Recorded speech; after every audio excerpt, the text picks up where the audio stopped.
காம்பிகை அக்ஷய குபேர வணக்கங்கள். 50 ஆண்டுகளுக்கு பிறகு வரக்கூடிய கஜகேசரி யோகம்.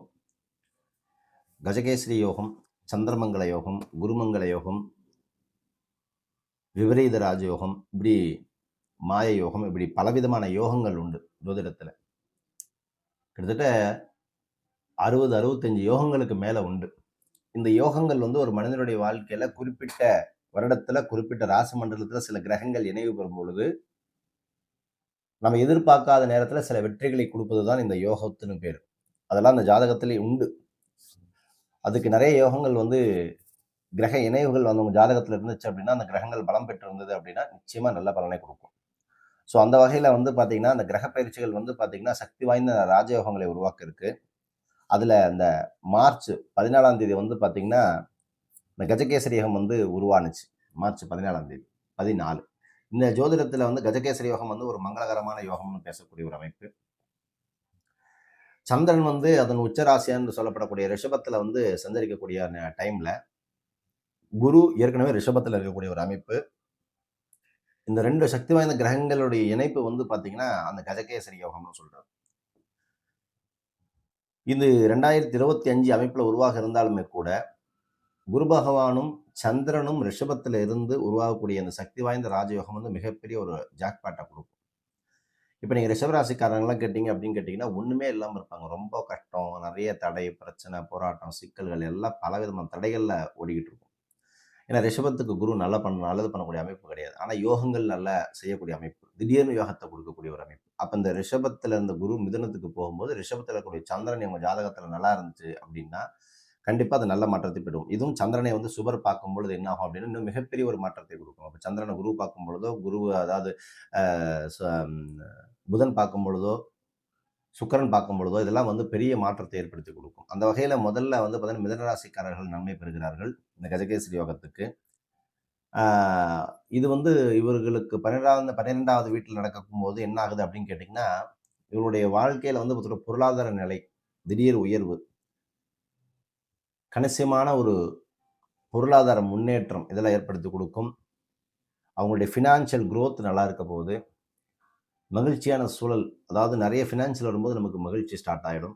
அதே மாதிரி கடின உழைப்பு, அர்ப்பணிப்பு, அதே மாதிரி நீண்ட கால ஒரு விஷயத்தை நிறைவேற்றணும், பணம் வந்துச்சுன்னா இதை பண்ணிடணும்னு நினைக்கக்கூடிய அந்த விஷயத்தை எல்லாம் நினைச்சு இன்வெஸ்ட் பண்ணி முடிக்கக்கூடிய ஒரு நபராக வரப்போகிறாங்க. எதிர்பாராத ஆதாயங்களை எல்லாம் பெறக்கூடிய ராசிக்காரர்களாக இவங்க வருவாங்க. அதுக்கு அடுத்ததாக பார்க்கக்கூடிய ராசிகள் யாருன்னு கேட்டால் சிம்மம். கஜகேசரி ராஜயோகத்தால் சிம்மராசிக்காரருடைய வாழ்க்கை பெருதளவு மாற்றத்தை கண்டிப்பாக இவங்க பெற போகிறாங்க. அதாவது மிதனத்துக்கு அடுத்தது பெறக்கூடிய ராசி சிம்மம் வருது. இந்த இவர்களுடைய கடின உழைப்பும் அர்ப்பணிப்பு, நேர்கொண்ட பார்வை இது எல்லாமே பார்த்தீங்கன்னா இவங்களுக்குன்னு ஒரு சரியான தீனி வரணும்.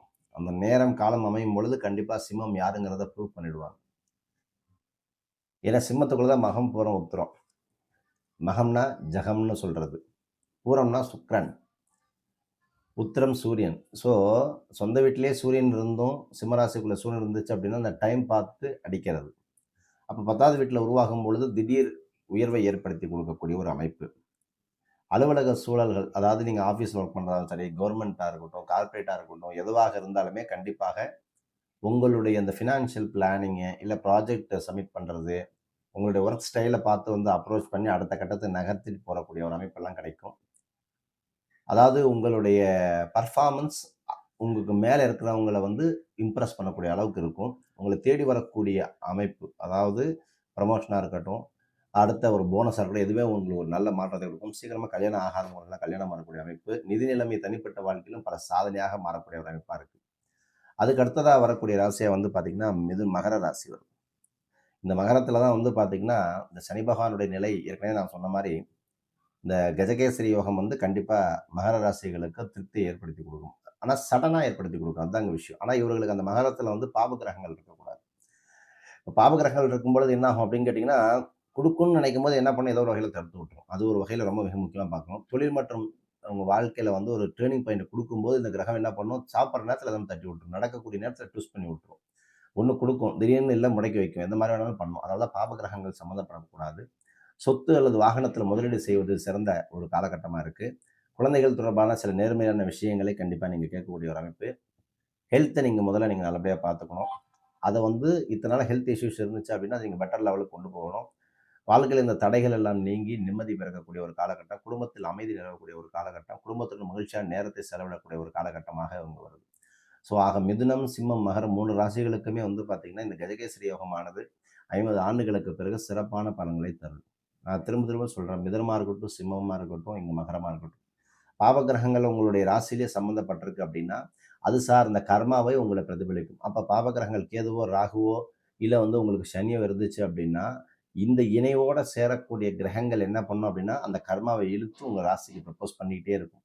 அப்ப என்னாகும்? அந்தந்த தசாபுக்தி வரும்பொழுது இந்த வீடு வந்து ஆக்டிவேட் ஆகி பிரச்சனைய குடுத்துக்கிட்டே இருக்கும். ஸோ அத சார்ந்த பிரச்சனைகள குடுக்கும். ஃபார் எக்ஸாம்பிள் இப்ப வந்து சிம்ம ராசியில வந்து சனி இருக்குன்னு வச்சுக்கோங்க. இதிலேயே சூரியன், சனியும் இருந்துச்சு அப்படின்னா, கண்டிப்பா அப்பா விட்டு பிரிஞ்சிருப்பாங்க. அப்படி இல்ல அப்படின்னா, இவர்கள் எதிர்பார்க்கக்கூடிய அத்தனை விஷயங்கள் மேல வரும்பொழுது, ஏதாவது ஒரு வஞ்சக சூழ்ச்சியால இவர் வந்து வீழ்த்தப்படுவது, திருஷ்டிகள் நெறைய வைப்பது, சூனியங்கள் வைப்பது, இது எல்லாமே இவர்களுக்கு அந்த ஊரார் கர்மா அடிச்சுக்கிட்டே இருக்கும். ஒரு உதாரணத்துக்கு நான் சொல்றேன். அதேபோல இதில பாவ கிரகங்களும் சம்மந்தப்படும் பொழுது என்ன ஆகும்? அப்ப சூரியன்ல சனி வரும்பொழுதோ, சனியில சூரியன் வரும்பொழுதோ, இவங்களுடைய ஹெல்த், இவங்களுடைய வீடு எல்லாமே பாதிக்கப்படக்கூடிய ஒரு அமைப்பு. கண்டிப்பா அது நடக்கும். அப்ப நம்ம ராசியிலேயே வந்து ஒரு பாப கிரகங்கள் இருந்துச்சு அப்படின்னா, அது சார்ந்த கர்மாவை அந்த இடம் வாங்கியிருக்கு. அந்த கிரக இணைவு பெறும்பொழுது, அந்த தசாபுக்தி வரும்பொழுது, கண்டிப்பாக அந்த வீடானது சூனிய வீடாக மாறுங்கிறத மட்டும் மனதில் வைத்துக் கொள்ளுங்கள். ஸோ அது எப்ப? அப்போ உங்க ராசிநாதன் நல்லா இருக்குன்னா, உங்க கிரகநாதன் நல்லா இருக்கா? உங்க நட்சத்திரம் நல்லா இருக்கா? தடுக்குதா? முடக்குதா? கெடுக்குதா? எந்த நிலையில இருக்கு? எப்ப எனக்கு நல்ல காலகட்டம் பிறக்கும்? எப்ப வந்து நான் சில விஷயங்கள செய்யணும்? எப்ப நான் செய்யக்கூடாது? அப்படிங்கிறது ஆல்ரெடி முடிவு பட்டக்கூடிய ஒரு விஷயமா இருக்கும். ஸோ அது சார்ந்த விஷயங்கள உங்களுக்கு அடுத்தடுத்த பதிவுல தெளிவுபடுத்துறேன். தொடர்ந்து இணைந்திருங்கள். வேறொரு பதிவுல சிறப்பான நினைவு பத்தி பேசுவோம். நற்பவி நல்லதே நடக்கட்டும். ஓம் ஸ்ரீ குருப்யோ நமः.